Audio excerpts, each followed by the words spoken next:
Did Dez already mess this up?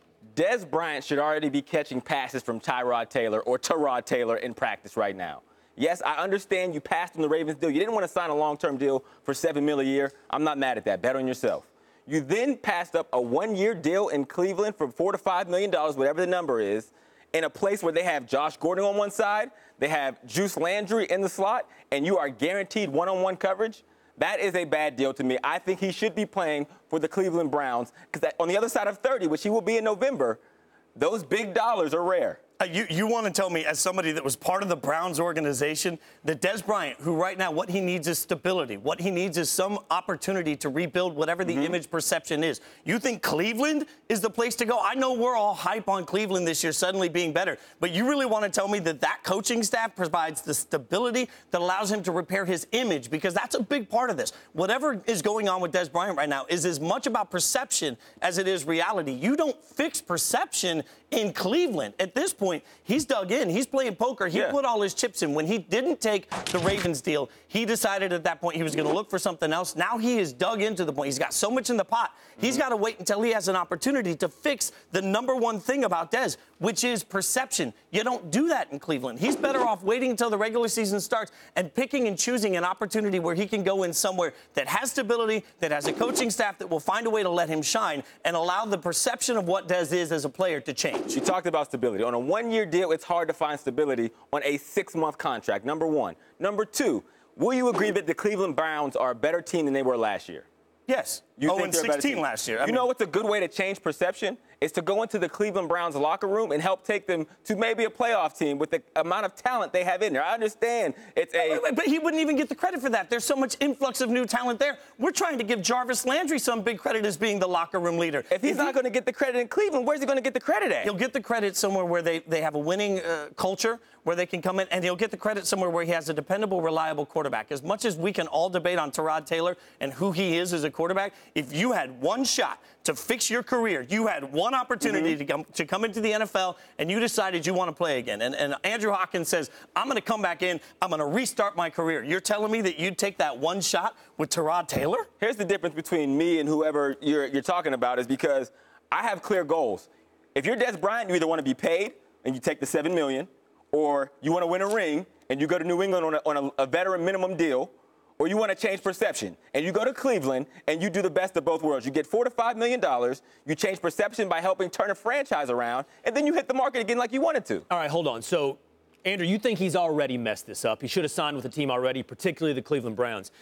And, Jason, you're saying he hasn't messed this up yet, but how long and how far are you willing to push that? Are you willing to push that into the season like Dez seems to be suggesting 100%, in this tweet? 100%. He won't have messed it up if he's still in the free agent market in week 4, week 5. If he keeps himself in shape and he waits and he picks and chooses the next opportunity for himself, I think at this point, again, he's dug in so far that the only thing he can do is ensure he goes somewhere, and New England's not a bad option. Ensure he goes somewhere where there is stability in the culture and he can suddenly shine. Okay, now let me ask you a question, Andrew. How hard? Look, man, you played receiver in the NFL. You've got experience and knowledge in this that Jason and I could never have.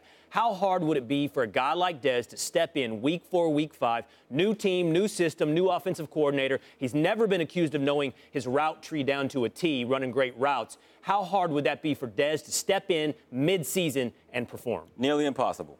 If you want to give yourself the best chance to get a big contract after this season, you go in now and you get that chemistry. You build that rapport with your teammates and your quarterback. And you're saying as if he has a bunch of options out there. Let's look at the trajectory of the contracts. He was a Dallas Cowboy who was deficient at the receiver position. They cut him. They said that they weren't even going to take him under a pay cut. They wanted to just sever ties. He had a contract offer from the Baltimore Ravens for $7 million a year. He declined it. Next comes the Cleveland Browns for $4 to $5 million a year.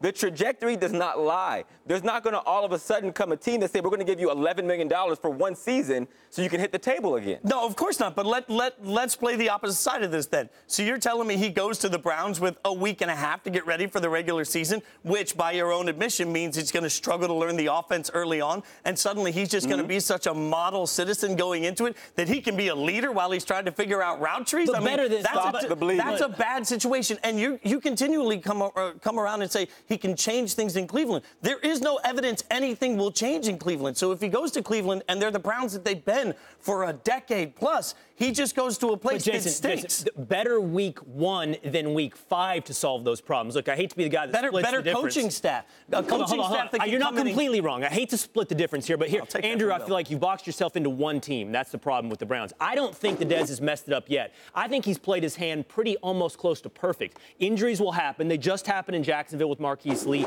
The need and fit could crop up as we go on here. Something better than Cleveland, be it New England, be it Jacksonville, could become an opportunity for Dez, and it works out perfectly. But I'm with you. He can't wait.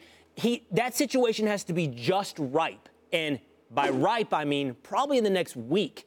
Because, Jason, if he holds into midseason, I'm with Andrew. I don't know how you adopt an offensive philosophy and impress everybody in that short time. I've been in New England's offense. That thing you cannot learn in a week. You can't learn that thing in a year. But it would take him 2 years to be able to maximize his value in New England. Okay, so let me ask you this. As a former wide receiver, are there certain wide receiver coaches and offensive coordinators in the NFL that you think could put you in a better situation to contribute right away if you went into the league today? Most definitely. Do they exist in Cleveland? Todd Haley, Antonio Brown, Martavis Bryant, you name it, Juju Smith-Schuster.